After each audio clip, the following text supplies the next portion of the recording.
Breastfeeding in emergencies is a great topic since we are in an emergency as we speak. And I do look forward to talking a little bit about COVID, but in a bigger sense, just various kinds of ways that mothers are presented with emergencies that relate to their ability to feed their babies.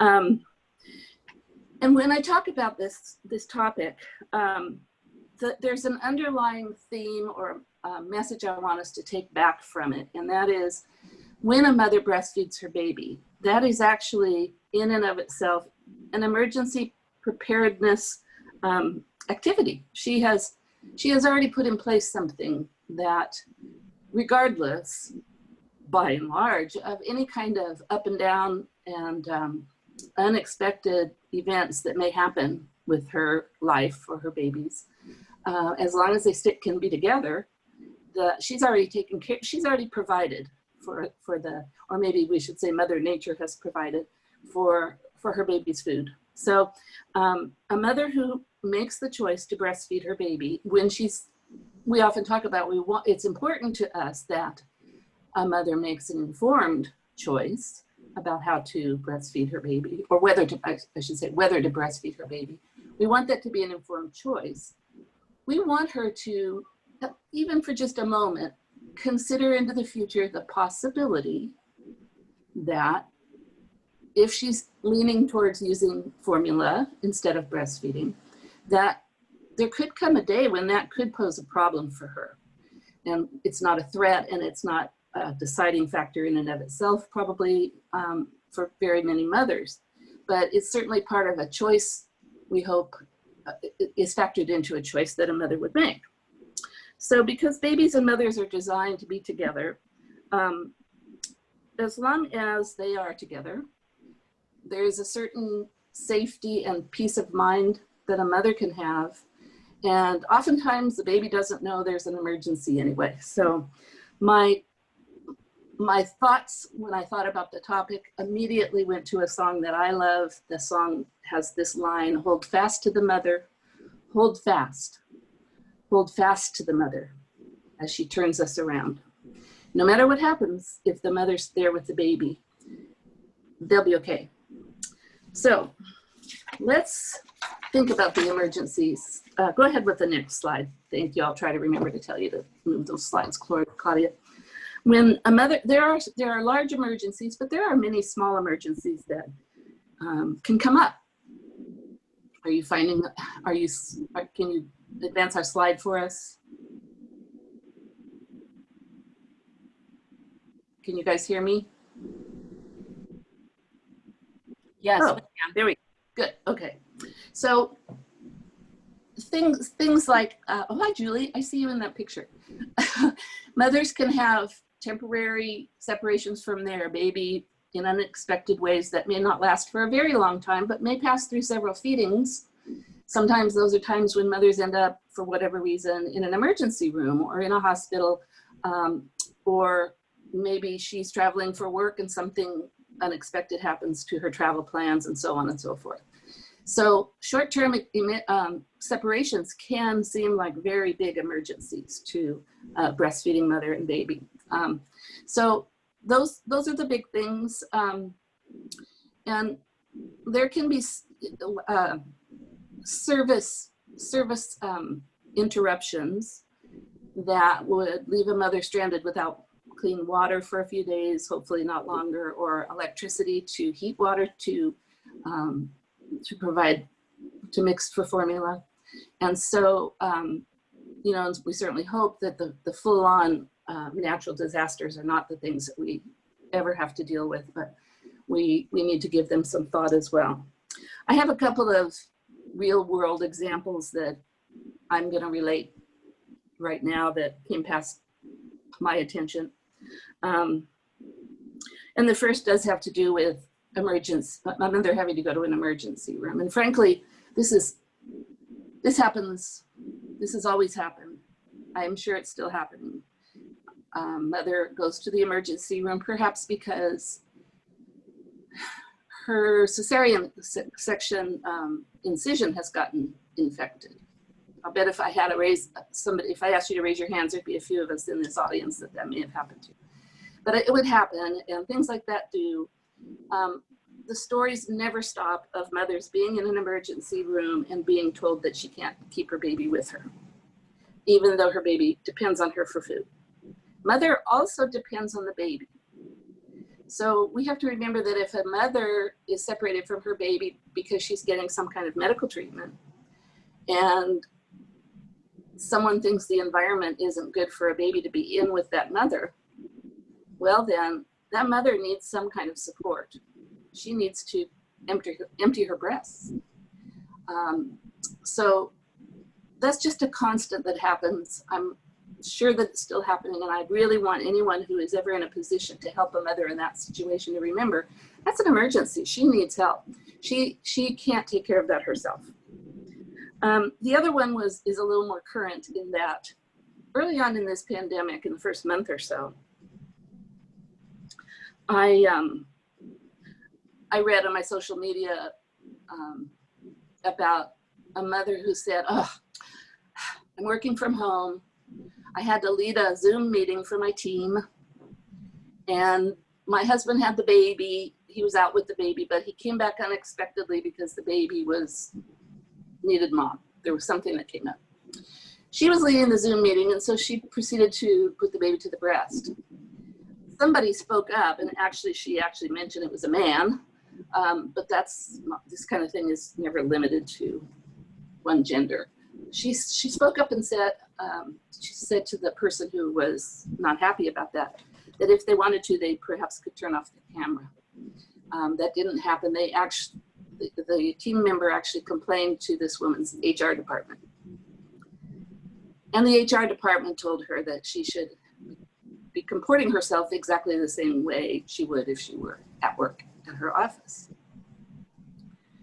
So I thought about that for about 2 seconds. And I thought, here's a misplaced priority, which of course, probably most employers have never had to give very much thought to, because of course babies aren't in the work office in very many cases. But we are currently now asking employees to, I'm going to use my daughter and son and their family right now as an example. My daughter is teaching, today's day 2 of this year. It's only her 2nd year teaching. She's teaching special ed children ages kindergarten and 1st grade in her kitchen on her computer. My son is doing his job in the bedroom on his computer, and the 2 kids are doing school on their laptops. Nobody can behave as though this was before pandemic hit. This is not normal life. And a mother like my daughter-in-law who was breastfeeding, she's not breastfeeding, but let's say she's a teacher and let's say she is, unless she's got a live-in nanny, it's not business as usual. So COVID has definitely brought to bear the idea that we have to make adjustments. We're making adjustments, and the mother and the baby are a big piece of that, because that mother and that baby have to make adjustments in order to figure out how to do their day. So I also think of it as we have to take a new look at old expectations. So breastfeeding, go ahead and let's go on to our next. Breastfeeding is just, frankly, it's the default. It's the default. It's the way babies are designed to be fed. And breast milk can't be duplicated, as we know. Breast milk knows things. Breast milk knows how to fight for the baby. Breast milk knows how to keep mom close by, because mom gets uncomfortable if her baby isn't there to eat. And of course, moms can learn how to empty their breasts other ways. But the bottom line about the breast, it's an antibody producing machine. And so since we're in this pandemic, it would occur to me, I would think that when COVID was looming, the people that we depend on to give us good advice about our babies and our mothers would have been all over this issue early on in the process. And I'm going to surprise you and say, I don't think that's exactly what happened. Let me just tell you how I see the way things transpired.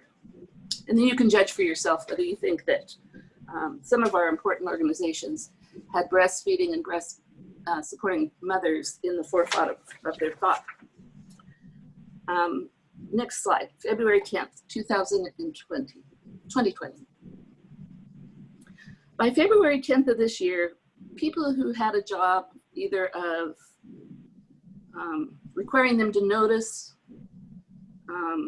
or somebody like me who has the luxury of being retired and can watch all the news all the time, knew that there was a deadly virus looming. I remember going to see my grandkids on just after Valentine's Day. That was around February 12th or 15th. So it was already all over the news if you knew where to look. But we were busy looking at other things at that time, like the impeachment was happening. But on February 10th, Anthony Fauci was interviewed by a major newspaper. And he said on that date that the virus was, quote, past the point of containment. And he said, it has the potential to turn into a global pandemic. And he said, we want to be part of a World Health Organization convening group that goes to China. We want some of our CDC or National Institute of Health people to be there on the ground, both helping and to see with our own eyes the extent of this. He said this was not an uncommon thing that we would do, we being people who are epidemiologists and the people who are charged with keeping us safe. He said, but for some reason, we've not been able to make that a reality. And when he was asked why, he said, we don't know. And that was Anthony Fauci kind of prevaricating and not wanting to, he was trying to be nice about not indicting the administration for moving slowly. So,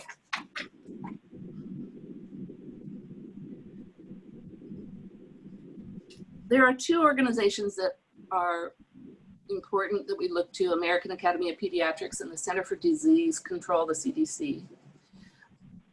On April 2nd, they got around to making a statement in which they said, if the mother shows signs or tests positive for COVID, this would be at the time of childbirth, separate the mother and the baby for 14 days. They said that on April 2nd. They said that should be for mothers who are testing positive or showing signs of COVID. But I think you and I both know, as soon as they said separate the mother and baby for 14 days, there were probably hospitals across this United States who separated all mothers and babies for 14 days. And I'm realizing in this setting, I'd like to be able to see you guys, some of you guys nodding your heads and so on, but that's okay. I'm missing that little piece. If anybody has a strong opinion on these statements, I do want you to write them down, save them, and then we'll have time at the end for you to ask or speak. One of the things I noticed when I read this stuff that the CDC had put out, they said something about, well, you know, we don't have any evidence from China, so we have to, you know, we can't really say. We can't really say. But we actually did have information from China. China had been convening daily press conferences. There were specific questions asked about it. They were saying they weren't seeing any transmission and so on and so forth. So thank you, thank you, next screen. Eventually, these two organizations did change their recommendation. On July 27th, they finally decided that it was not necessary to recommend separation at birth for 2 weeks. It was 5.5 months, 163 days before they decided that, yeah, we'd probably let that mom and baby stay together. Next slide.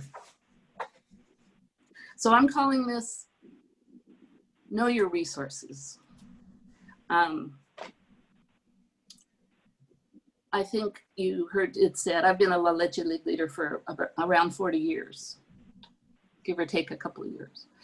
And for many, many, many years, the American Academy of Pediatrics would never agree that it was okay for a mother and baby, a baby and its parents to share the same bedroom. Now, I'm not talking about the same bed. They wouldn't say that it was okay for the baby to be in the same room as the mother and father. And so La Leche League, of course, had been saying that for 57 years. And we continued to say it all along. I know about this only because for years I was encouraging parents to feel that it was safe to have their baby close enough so that they could hear the baby if the baby woke up. Now, I'm pretty sure that the rationale that the men in the American Academy of Pediatrics were using for their advice was that they didn't think that the mother and father's sleep or whatever should be disturbed. Because they had no evidence. That was certainly not an evidence-based piece of advice. But we have to know our resources. The American Academy of Pediatrics is an organization which, to this day, is very financially attached to the formula industry. I went looking and I found an article just written in the last 12 months by a doctor who said, look, this American Academy of Pediatrics needs to separate itself financially from the formula industry. And of course, I've been hearing that for 40 years, and they should. But we have organizations we can depend on in a crisis, and I have put 3 of them up on the screen here. And from February, go ahead, no, stay there for a minute, sorry. From the beginning, these 3 organizations said, initiate breastfeeding within an hour of birth, mother and baby should be skin to skin, baby should room in. Now they added the last bit, probably not the wash hands part, that would always be logical, but the wearing mask, that was added. But that was in February. And we can know that these are 3 organizations who make it their business to keep up on the studies and to give us evidence-based state-of-the-art information. And that is exactly what they did do. So next slide, I'm just to nail home the point, I'm just gonna read this. The La Leche League said on February 19th, those who become infected shortly before giving birth and then begin breastfeeding, and those who become infected while breastfeeding will produce specific secretory IgA antibodies and many other critical immune factors in their milk to protect their nursing infants and enhance their infants' own immune responses. So after a while, when you've been through things like this over the many, many years, your default is to say, wouldn't the breast be taking some kind of action to protect the baby? And the answer would be yes, of course. So they went on to say, at this time, these immunologic factors will aid the infant's bodies to respond more effectively to exposure and infection. Following good hygiene practices will also help reduce transfer of the virus. I don't want to be blasé about the fact that we know there is a virus which can transmit to a baby. The HIV virus is a nasty, horrible, hopefully never to be duplicated ever again situation. We actually now have treatments that take that viral load down to 0. If anybody watches TV, they know that because it's advertised every single night. But I don't mean to be pretending like breast milk can always just be assumed to be safe. We have to always look and take a look and study and find out as much as we can. But the default, what's the default going to be? Next slide. So next slide, yeah, next slide, Claudia. So I have this question for all of you. If the milk of a mother exposed to COVID produces specific antibodies to the virus, would you not feed her milk as a preventative to every member of her exposed family? I would do that if I thought there was any exposure by any person in my family, and there was a nursing mother in that family. I would have teaspoons of that milk passed around to the rest of us if I was a member of that family. When I go see my daughter in England, some of you know I ask her for a spoonful the minute I walk through the door, because I'm walking into a foreign German environment. They may be my neighbor, they may be my relatives, but they're dramatically different than me. I don't know if that's a word. So it's just a question, but I think it's something to give some thought to. In fact, many times I've talked to a mother who has mentioned to me that she's had an illness, but she's been nursing her baby and the baby's been great, but she's got this horrible, gosh awful cold, or maybe she's had, I don't know, strep throat or something. And she's got other kids. And I say, well, have you given any of your milk to the other kids? She's worried maybe the other kids are going to catch it or whatever. Give the milk to everybody. Everybody's exposed. Everybody in that family is exposed. That's my grandma advice. Okay, let's go on. Oh, I wanted to say one more thing.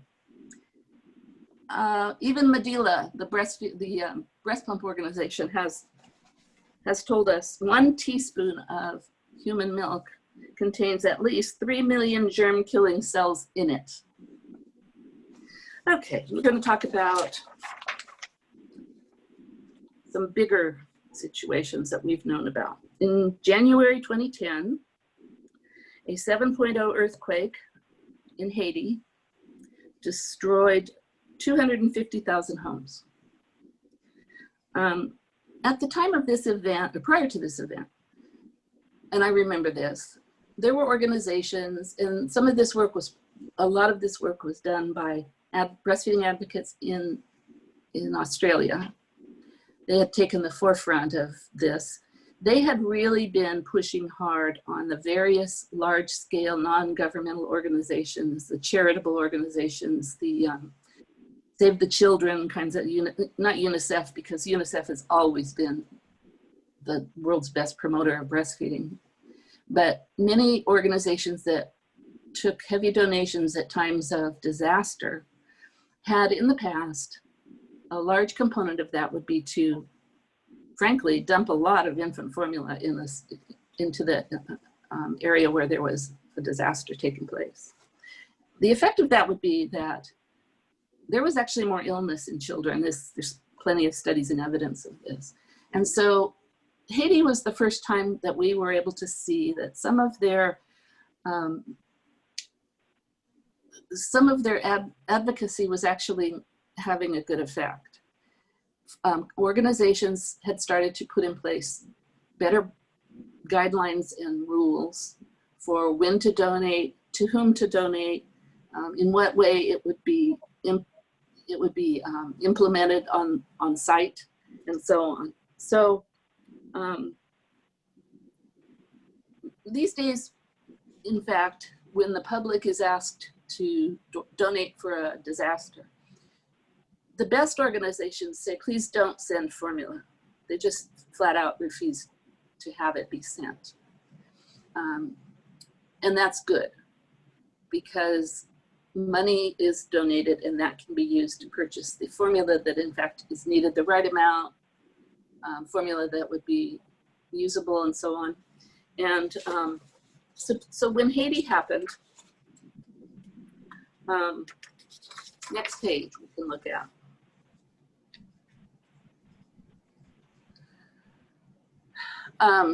Just continuing here. What happened with Haiti was interesting in some ways, because there was actually a call put out to nursing mothers in the United States for donated breast milk. And mothers everywhere rose to the occasion and they donated their milk, frozen, of course, frozen, stored in dry ice and so on. And it was sent on the hospital naval ship called the USS Comfort. And there was at least one doctor, a woman, I believe, who had sort of spearheaded the taking in of the formula, I mean, of the breast milk. But there were some leaders in the Navy who were uncomfortable with this situation. Now they've probably been educated, but it was sort of a halfway successful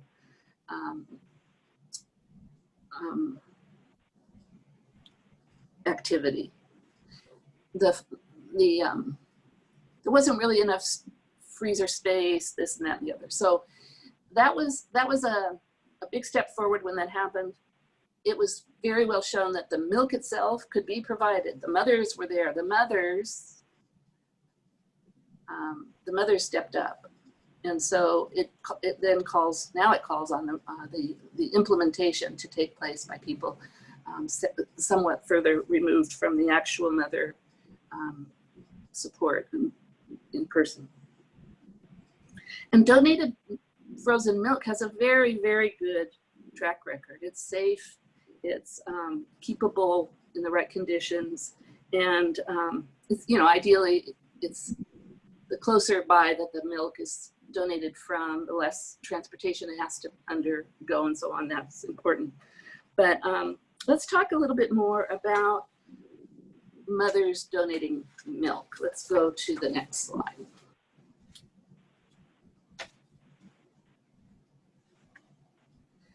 So I don't know if you know it, but mothers are sharing milk all around. It's happened quite, it's been quite a, since Haiti, I would say for the last 10 years, milk sharing has definitely become part of the mainstream, although it may not be something everybody knows about. You can go online and you can find an organization called Eats on Feets, Eats on Feets. And there are others. And they coordinate the sharing of milk. They put mothers together with each other and so on. They don't take the milk in and pass it along. They put mothers in need together with mothers who have a need. And it's locally, centered as much as possible. And they have very, very good guidelines for safety. They have something called the 4 pillars of milk sharing. So informed choice means understanding risks and benefits of all infant feeding methods and know the source of your milk. So knowing the source of your milk is important because there was a time, and I think this has largely been discouraged and people are hip to it now, but there were mothers who would buy milk that was offered on the internet and they wouldn't really know the source of it. And that's not what this is. Mothers aren't selling their milk to other mothers. They are giving their milk to other mothers. Donor screening, there's several aspects of it. First of all, these mothers are mothers who are self-selecting. And if a mother is sick, she is, by and large, excluding herself for the period of time that she's ill. And she will, and what you'll see if you ever look at some of these sites is that mothers will say, well, they may say things like non-dairy. I don't do dairy, or looking for a mother who doesn't use dairy, things like that. They're very specific about. They may even say, I'm donating my milk. I use Zoloft, things like that. Then mothers talk to each other and they talk about some of their lifestyle situations and choices. And they often, if possible, they oftentimes get together. Of course, nowadays they can get together online. They can see each other, they can see each other's babies. And if you are talking to another mother who is willing to donate you some milk and you see her baby and she has a robust, healthy baby there, that's sort of a signal to you that everything is probably pretty okay. Now there are also screenings that mothers will agree to do. Some mothers ask for this to be done, some don't mind, but they could do screenings for HIV 1 and 2, HTLV 1 and 2, HBV, HCV, syphilis, and rubella. And those, I guess, are screenings that are affordable enough that some mothers are doing that before they donate their milk at the request of the mother who is going to accept her milk. They practice safe handling of the milk. They focus on keeping not only just the equipment that they're using, but even their skin and their hands clean when they express milk for another mother, and they properly handle, store, transport, and ship the breast milk. They also are familiar with home pasteurization, which means heat treating the milk to address infectious, potentially pathogens. And some mothers don't choose to pasteurize the milk if they feel confident about the person that is donating it to them, and they think all the other safety precautions have been met. We'll talk a little bit more about this at the end. We're going to go on to being prepared again. Being prepared, if ideally, if a mother is a formula feeding mother, she'd be wise to be prepared for the kind of emergency that might interrupt her access to clean water or clean feeding equipment. And so the women I'm talking now about these same women in Australia, the women who were working so hard to limit the amount of unnecessary and unsafe formula that was getting donated around the world. Those same people, they put together some visual displays of what would be required to formula feed a baby in the absence of clean water and perhaps the ability to heat and boil water. And first of all, let's look at what a breastfeeding mother, they say, would need. This is for 3 days without any electricity or other clean water. And that is, they say a breastfeeding mother would need 10 liters of clean drinking water. And then of course, it would be a good idea for her to have diapers and diaper wipes, because diapers are a sanitary issue for the two of them. Now, when we're going to talk about formula, again, being the safest and the most ideal situation, that is actually ready to feed formula. This is formula that does not need any water added to it. See what it says? Just add a nipple. So that's the gold standard of formula. Most people don't use that. They use powdered formula, but without any clean water accessible, this would be the ideal. So if a mother were going to put together a kit, a safety kit, she might consider 3 or however many days she feels comfortable with of a purchase of this kind of formula. And then she only needs to have clean nipples, probably doesn't need bottles. These bottles will work. But let's move on and look at the Australians told us for 3 days. And I'm going to read this to you so you can know what you're seeing here. 1 unopened tin of infant formula, 27 feeding bottles and nipples, 14 small bottles of water, 15 liters of water for washing hands and washing the preparation area itself, detergent for washing the hands and the preparation area, 100 sheets of paper towel for drying hands and the preparation area, large storage container with sealing lid for storage, the lid to serve as a preparation area, 36 diapers and 100 diaper wipes. And they went on to say, all bottles should be washed, sterilized, and completely dry before individually sealing them in Ziploc bags for storage. For each feed, a clean, dry preparation area and washed hands needs to be the start. Use small bottles of water for reconstituting the dry formula. Use the correct amount of infant formula. Milk should be fed to the baby straight away, and any unused infant formula should be discarded and bottles should not be reused. Of course, these are common sense things that mothers who feed formula by and large do anyway. So this said it was designed to provide the basics of food and care for a very young, fully formula-fed infant, having around 8 feeds a day, up to 3 days in isolation without access to water and electricity.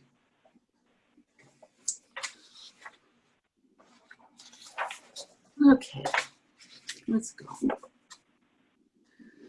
So when something happens, there, some kind of a large scale event, when mothers and babies are truly vulnerable, possibly temporarily homeless, it's good to think ahead about what the breastfeeding myths actually are, the ones that may discourage an already traumatized family. Many people will say these things. We know this because we've heard them.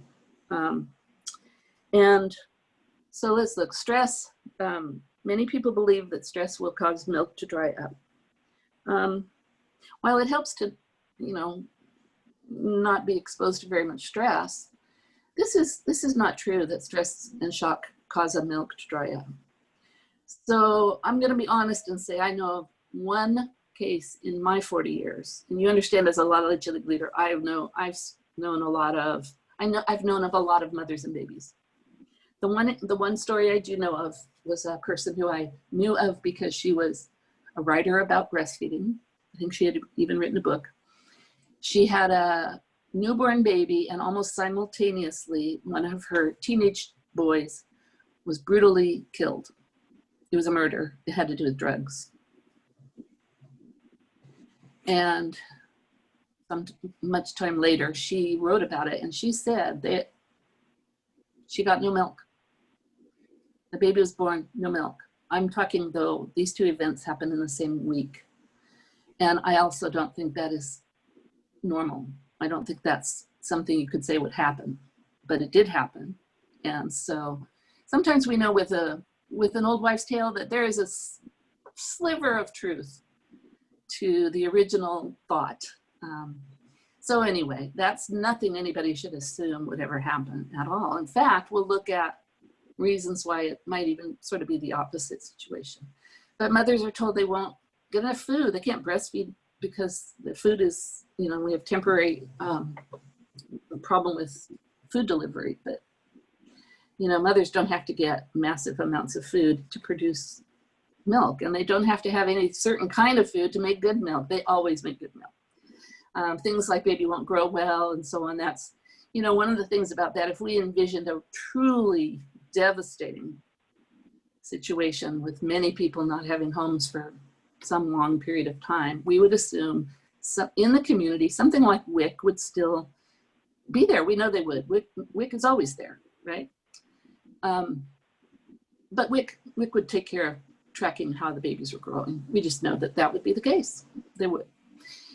Things like it's just too much and so on, those are other people's belief systems, nothing to do with this mother and this baby. And then we get to the situation, or the idea about privacy. And let me go back, because I realized I wanted to, when I talk about stress and shock, this was the point where I did want to talk about the hormone many of us know about, called prolactin. So prolactin is something that seems to be put there for the mother. And those of us who no longer breastfeed babies wish we had it sometimes, particularly with the teenagers that we raised.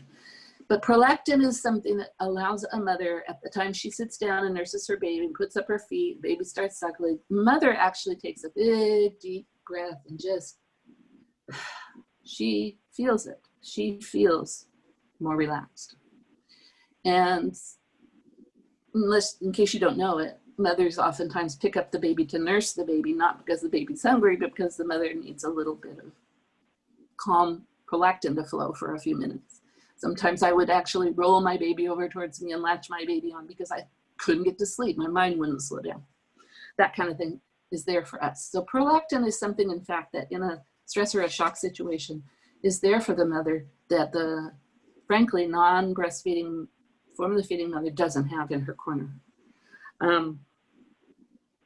So moving on, let's talk a little more about, let's talk about privacy a little bit.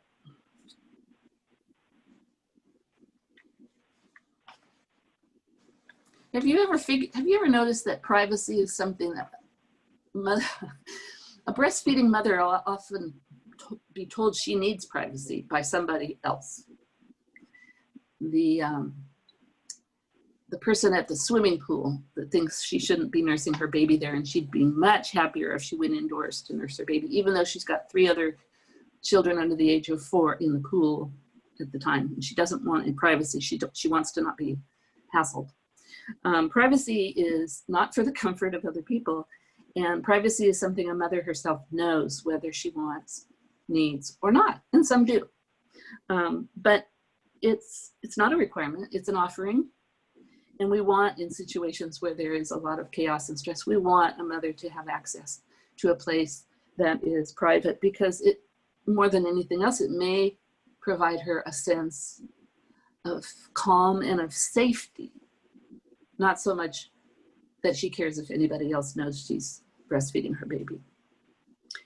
Either way, the mother knows what she wants and she knows what she needs. And so we ask her what she wants, or we observe if she seems to want anything different. We went through this years ago in WIC, and WIC became much more breastfeeding centered. It was before my time, but breastfeeding is the norm in WIC offices, and we would never go to a mother who was breastfeeding her baby in one of our lobbies and say, would you be more comfortable somewhere else? Because simply by saying that, we're sending possibly a message to her that we don't approve of what she's doing. We just don't do that. So the next picture was taken, this, I don't know if you all know, that's in New Orleans. That's during Katrina.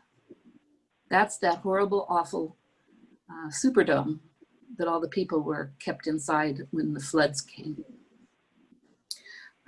I said before, not every mother cares about privacy or needs it, but if you look at this mom, it's easy for me anyway to imagine the possibility that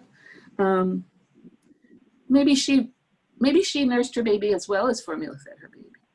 Maybe she's what we call a combo feeder. But I'm not sure whether she would have felt comfortable nursing her baby there. Maybe she would, but this is quite a evoking picture. I mean, I immediately want to know where she got the water, the clean water, to make her formula and to wash her bottle, nothing else. Okay, another Katrina picture. This mother's in a boat. We're really glad she has that baby close to her. We're glad she has that clean bottle. We're glad she has that formula. She looks like she's got about 3 bags of possessions there.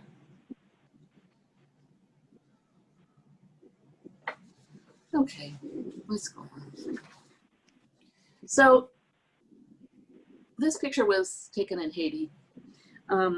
Many organizations now, I talked about the volunteer organizations like Save the Children and so on.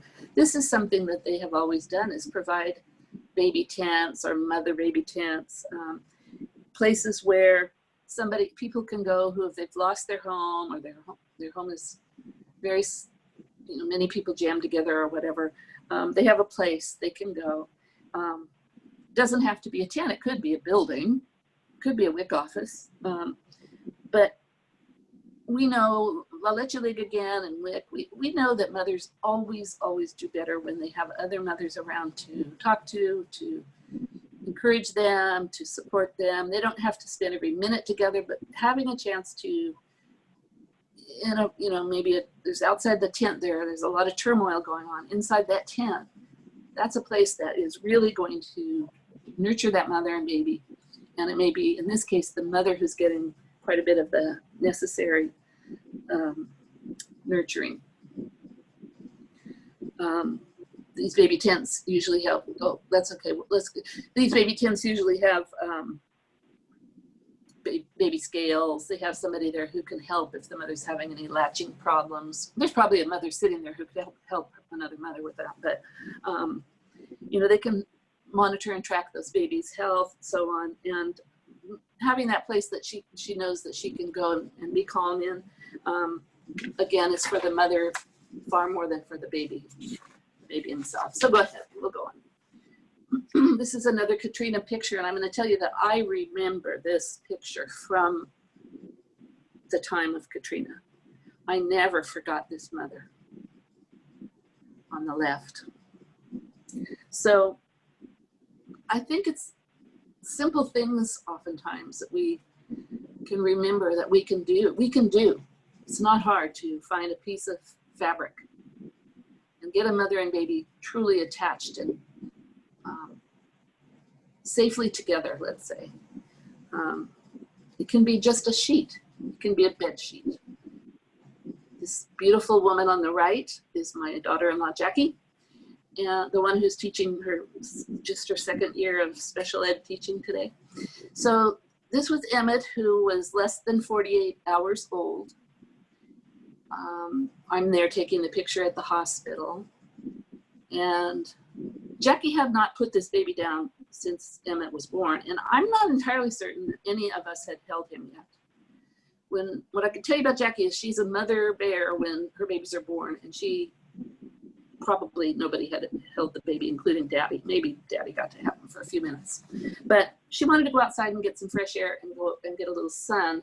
And that was Alta Bates Hospital in Berkeley. And there was an open courtyard, indoor courtyard. So I said, well, let's just go out there. Here, let's wrap the baby up. So we wrapped the baby on this sheet, and out the door, we started to go. And as we were leaving the room, a couple of nurses came by and they said, oh my God, what are you doing? You can't carry the baby. You have to have the isolette, or I call it the basket, the rolling basket. And so we got the basket, and we put Jackie pushing the basket, and then my son was on one side, I was on the other, and little August was somewhere along the way, and we walked down the hall. We knew that they wanted her to put that baby, technically they wanted that baby to be in the basket, but it was Berkeley, and they just, that was good enough, and we got outside, and I have some beautiful pictures of her outside. At any rate,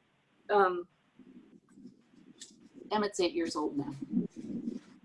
A simple piece of cloth is all it really needs. And if I had been on that street in New Orleans that day, man, I would have ripped a shirt off one of those men to give that mother something to hold that baby with. Let's go on now, and we're gonna address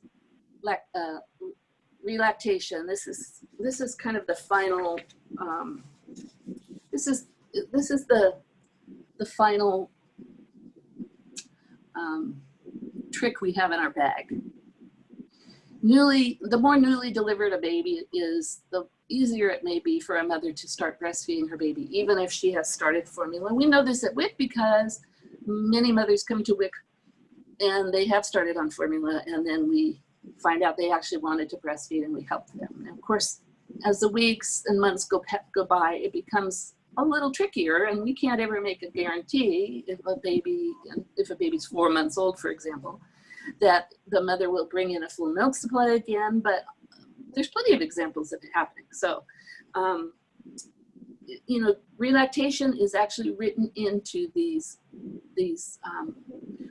organizations who are really on top of what's best to support mothers and babies in emergencies. Relactation is an integral part of their guidelines. And luckily, you know, WIC here has, anybody who works for our WIC department, they would know how to help a mother with this.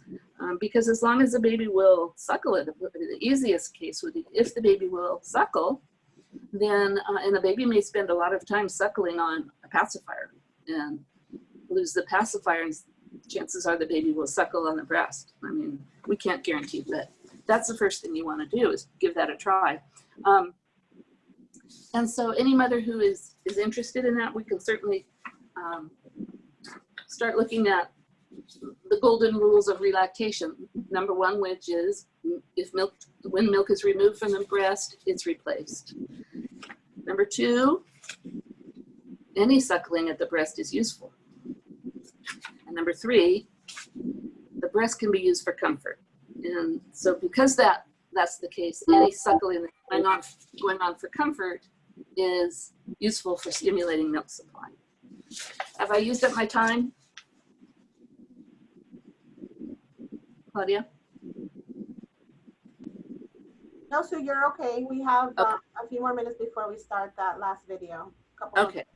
Okay. So we are there now. I'm going to tell you that in this, in this world that we're in right now, we think that we've got to figure out which is the absolute very, very, very best electric breast pump to have. But we don't have to have an electric breast pump. We really, really do not. I mean, an electric breast pump in a very tight situation when a mother has very short time between her breaks and lunches on her job, which, by the way, that shouldn't be the case, but at any rate, it's not necessary it truly is not necessary to have an electric breast pump. Hand expression has always worked. It works beautifully well. Frankly, that's the thing I did many years ago myself. I did not use an electric pump, and I hand expressed for months. So hand expression is so important for every mother to know who's breastfeeding, that it is considered one of the 10 steps that the World Health Organization and UNICEF put into their baby-friendly hospital requirements. If a hospital is a certified breastfeeding baby-friendly hospital, they have to show that they teach every breastfeeding mother how to hand express before they discharge that mother and baby after birth. So if you are planning to have a baby in a hospital and you're going to breastfeed, make sure they show you. But I have an absolutely fabulous video we're going to watch, and I'm going to go ahead and have it started in a second. And what I want to say beforehand, we're going to watch this video that is put out by an organization that is doing the most wonderful video resources for breastfeeding. Global Health, I'm sorry, somebody help me. Global, I don't have a paper for that. I'll tell you in a minute. Let's watch it and then I'll make, but I want you to make note of this site because there are many good videos here besides this one. Let's go ahead and watch. Okay, I'm assuming you can hear me. So expressing milk, like we just saw, would be something that a mother could do to donate it to another mother, of course. It could also be part of a mother stimulating a greater milk supply to see if she could interest a baby in nursing in the form of relactation. So and I think that's the best video you're ever going to find of the technique. There are mothers who would nurse another mother's baby, and there are mothers who would be happy that that mother was offering to do that. Again, it would be hearkening back to the same sort of thought processes and guidelines that mothers do use when they donate right now in the absence of an emergency. But I'm pretty sure, I'm thinking these, I don't know, maybe these are sisters. Maybe they're just best friends. You know, there's 6 kids there, right? And those 2 older ones, they might, if they were my grandkids, I guarantee you they'd also probably still be nursing. So I just picture them just sitting there all day, rolling around, just finding a breast, I don't know. But if there were a situation where, I know of situations, I remember one at WIC, where one sister was temporarily incarcerated in prison. And the other sister was nursing a baby. She just simply took her sister's baby and nursed them both. Things like that happen. Those are the kind of the easiest solutions to some of these situations that happen. That's called cross nursing. But we all know there's a term, wet nursing, that is an age-old term where someone outside the family is hired to nurse